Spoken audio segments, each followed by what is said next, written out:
No booby left behind. 18% of breast cancer cases are diagnosed in women under the age of 45. Young women tend to be diagnosed with more advanced stages of breast cancer when compared to other age groups. This means that the tumors are larger in size and oftentimes have metastasized to lymph nodes under the arm. Breast cancers in young women are also more likely to have an aggressive biology and have lower survival rates than that of older women. Aggressive and advanced stage breast cancer often requires more intensive treatments, which can offer greater side effects such as infertility, fatigue, nausea, and headaches. Triple-negative breast cancer, which is fast-growing and difficult to treat, is more common in women under 40. Furthering research for young women who have breast cancer may be able to explain why this is more common and what screening measures can be done to detect these breast cancers earlier. It is also important to understand both the modifiable and non-modifiable risk factors for breast cancer. Nearly half of all breast cancers diagnosed before age 40 are attributed to mutations in the BRCA1 or BRCA2 gene. A study done at the Dana-Farber Cancer Institute revealed that the BRCA1 and BRCA2 gene mutations are becoming more frequent in women under 40 who are diagnosed with breast cancer. Other studies released also show triple-negative breast cancer is commonly associated with mutation in the BRCA1 gene. With this knowledge, genetic testing for young women should be made available, as these mutations cannot be changed. Family histories of cancer also increase one's risk of getting cancer. There are also certain modifiable lifestyle factors that should be considered when trying to reduce one's own self-breast cancer risk. Maintaining a healthy weight, as being overweight or obese can increase your risk. Living a healthy, active lifestyle. Limiting alcohol consumption, as consuming 5 or more drinks per week can increase your risk. Smoking cessation. Monitoring your vitamin D levels, as vitamin D deficiency has been linked to breast cancer in young women. The earlier breast cancer is detected, the greater the possibility of remission. Approximately 8 out of 10 women feel a change in their own breast before seeking medical attention.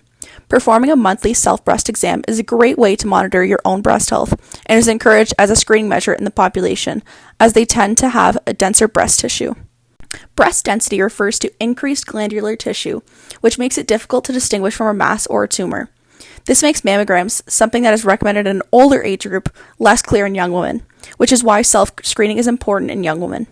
A self-breast exam involves observing both the feel and the appearance of the breast.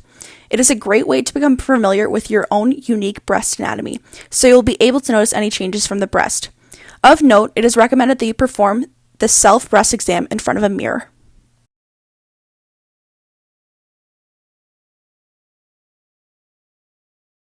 How to give a self-breast exam. Step 1. Check yourself out. Look at your bare breasts in the mirror with your shoulders back and hands on your hips. Are they their normal shape, size, color? Are your breasts evenly shaped? Your breasts are sisters, not twins. A little size and shape difference between each one, if that's your usual, is normal. Any swelling or noticeable deformation? Any dimpling, puckering, protuberance? A newly inverted nipple? Change in nipple color? Is it pointing in a new direction? Are there redness, irritation of the skin, swelling, aching? Step 2. Change positions. Put your hands to the sky and move side to side. Look for any of the same changes as seen in step 1. With your arms up, you can better visualize changes such as dimpling or puckering that may not be noticeable in natural position. For example, if there's a lump in the lower portion of your breast, it is hard to notice as this area is fuller. When you lift your arm up, the skin and muscle will stretch, but the lump typically stays put. Step 3. Check for fluids. Is there any fluid coming out of either one or both of your nipples? Look for dried nipple discharge as well. Discharge can be watery, yellow, bloody, or of a milk consistency. Step 4. Lay down and feel your breasts. Put one arm behind your head and use the opposite hand to feel your breast. The breast you are examining is the one on the same side as the arm you have behind your head. Use the pad of 2 or 3 fingers. Make sure you keep your fingers together and flat. Smoothly and firmly make a quarter-sized circular motion around the whole breast. Be sure to have covered the entire breast from your collarbone to the top of your abdomen, as well as from your cleavage to your underarm. To ensure that you've felt the entire breast, Follow a pattern. You can begin at the nipple and expand your radius to cover the breast.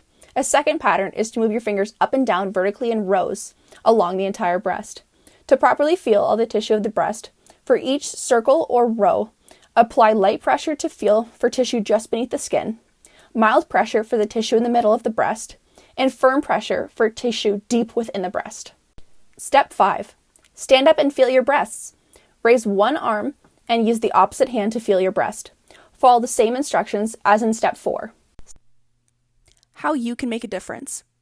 Like, share, and comment on informational posts about breast cancer and breast health from reputable sources such as Rethink Breast Cancer and the Canadian Breast Cancer Network. Volunteer for organizations that raise funds, awareness, and support young women with breast cancer. Participate in events near you. Be informed of your own breast health. Get to know your girls. Here are some handles to follow. Join the Rethink Breast Cancer movement and get involved. Even though majority of breast cancers are diagnosed in women over the age of 50, breast cancer is the leading cause of cancer death in young women. Breast cancer is not just an old lady disease. Being aware of your own breast health will help young women to understand and reduce their own risk of breast cancer. Be your best breast health advocate. No booby is left behind. If you'd like to provide some feedback, click the link below and fill out the Google form.